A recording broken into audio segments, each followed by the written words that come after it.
A 50-year love story.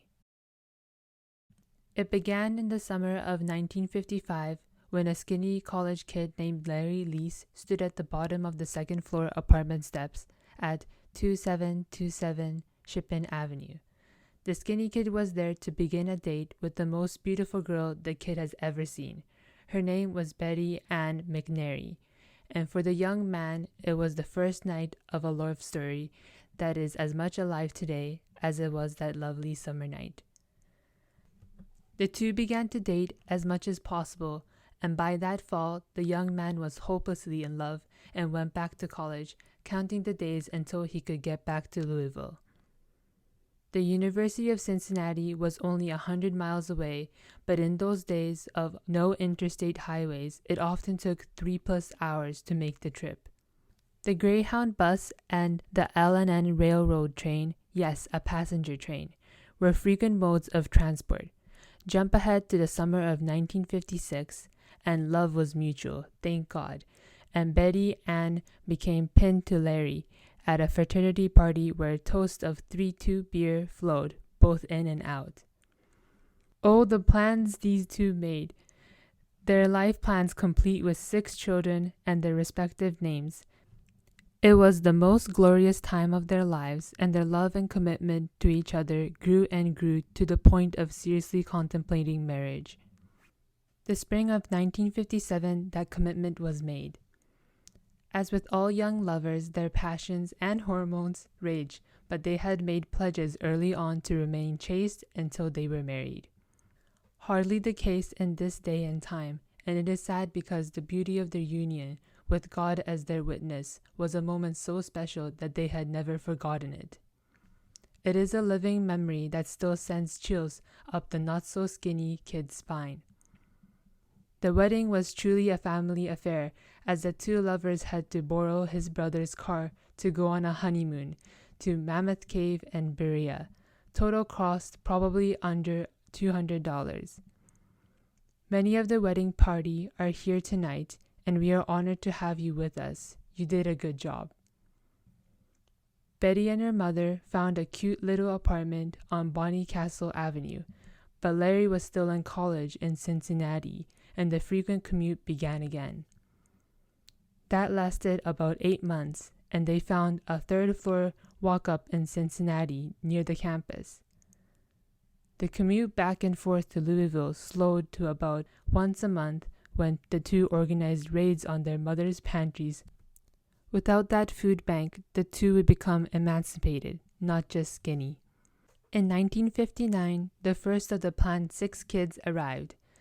Susan Annette.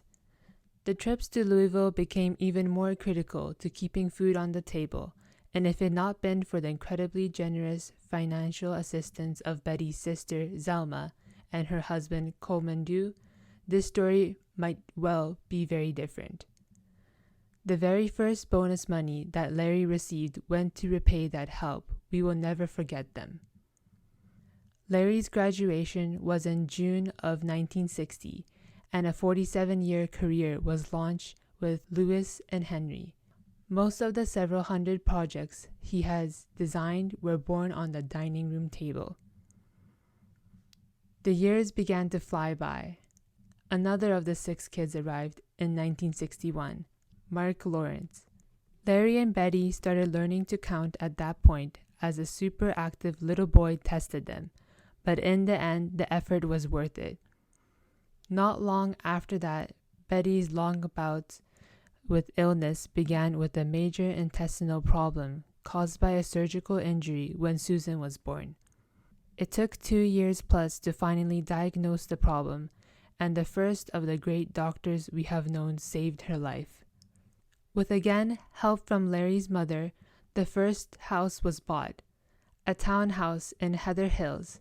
We met so many up-and-coming young families there, and in 5 years, the home had appreciated enough to purchase a larger home on Field Avenue, where we lived for over 20 years. Susan and Mark grew up in that house and experienced the 1973 tornado that almost blew it away. Backing up from 1973 to 1969, the third of the 6 kids arrived, Lawrence J. Jr. From the beginning, he was J for short. He was born on July 19th, only a few hours before man set foot on the moon, in the early morning hours of July 20th, 1969. Betty, still groggy from birth, called Larry, and the two watched the momentous event and realized how blessed they were. They also learned to count 2, 4, 6. 6 kids at last. Many bouts with health issues occurred in the ensuing years for both Betty and Larry, and while they were a challenge, the adversity cemented their marriage partnership and only made it stronger and stronger. In 1984 to 85, the financial capacity had increased, and the field house had appreciated tremendously, so they built their dream house in Locust Hill.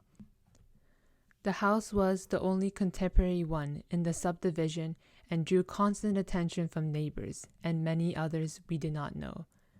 It was a great house, and to this day we wish we still had it.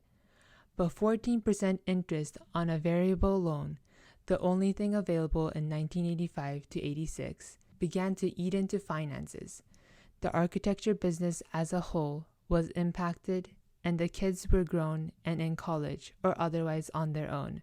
So, it took 18 months to sell it because it did not have shutters or a huge useless roof with dormers to nowhere. To this day, a contemporary house in Louisville is dead on arrival. After a 2-year sojourn in commuter hell, the opportunity to come back to Indian Hills within a stone's throw of the Locust Hill dream house occurred, and there we are today.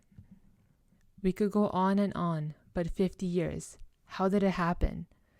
So many tough times, so many great times, the chances to travel all over this great country with their American Institute of Architects service. Trips to Canada, England, France, Germany, Spain, Mexico, Turkey, and 2 glorious trips to Japan. God has blessed us with 2 beautiful daughter-in-laws and 4 incredible grandchildren. Who could ask for any more? Our cup runneth over. And now that all of you are bored to tears, let's fill a glass and toast the vision that the 2 young lovers had more than 50 years ago.